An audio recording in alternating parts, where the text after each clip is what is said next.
Hi, I'm Paul Kelton. Lenders are the number one reason why properties do not close here in Charleston.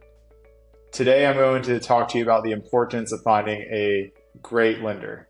Over the past 4 months, ever since interest rates started increasing, banks have gotten really tight on their underwriting. So they're asking a lot of questions that they used to not ask, and they're requiring a higher amount of money down or a better credit score for borrowers, or just pre-qualifying the property more than they had in the past. So who you choose for your lender is super, super important because you want to make sure that the loan officer that you're working with knows what they're doing. They know how their institution works, on how they can underwrite the property, and give you advice on the front end on your best measures of success for closing on the property.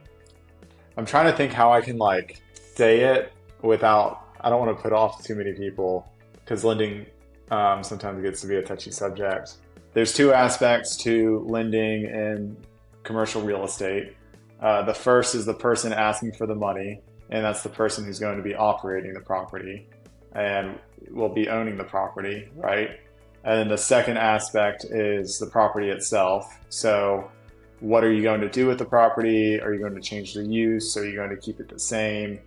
How much risk is that going to take? Obviously, if you buy an apartment building that's already fully filled and you're just raising rents by $100 over the next year, that's completely different than buying the same apartment building that has a lot of work that needs to be done, or that is way under market rent and you need to get rents up by 50% or 70% over the next year. So that the property aspect is the aspect that banks are starting to ask a lot more questions on that they were not before. So plans that things that you were planning to do with the property make a big difference. And it's important that you work with people who can, number one, know exactly what they're looking for in a borrower and know exactly what they're looking for in a property.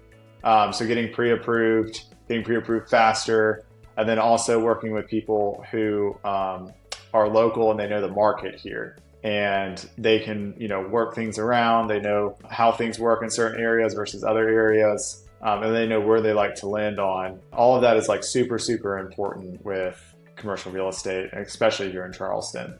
Yeah, so I have unfortunately tested out all of the major lenders here in town with my clients.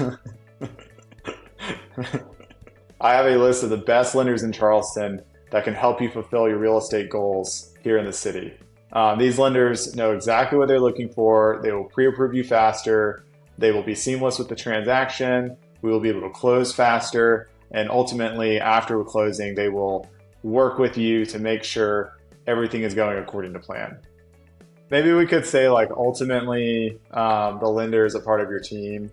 So give me a call and let's talk through a couple of different lending options to find the one that would be the right fit so that you can get pre-approved faster, you can close faster, and ultimately achieve your real estate goals. I think more importantly, people go under contract and they can't get to closing because of the lender if they choose the wrong lender.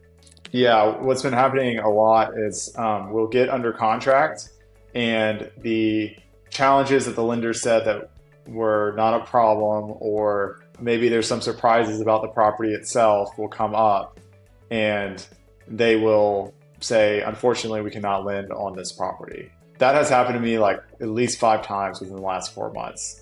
And it's incredibly frustrating to you as the buyer. It's incredibly frustrating to me as the broker. It's frustrating to the seller as well. It's just frustrating all around. So you need to make sure that the lender that you're working with, number one, knows exactly what they can and can't do on the front end. And then number two, if there are surprises, they are able to work through the surprises that happen in the property. Now, of course, there's always stuff that's going to be crazy that nobody saw, and of course they can't lend on it. And honestly, it'll be stuff that you say, I don't really want to buy this property anyway, but there's small things that pop up as surprises that some lenders just won't work through.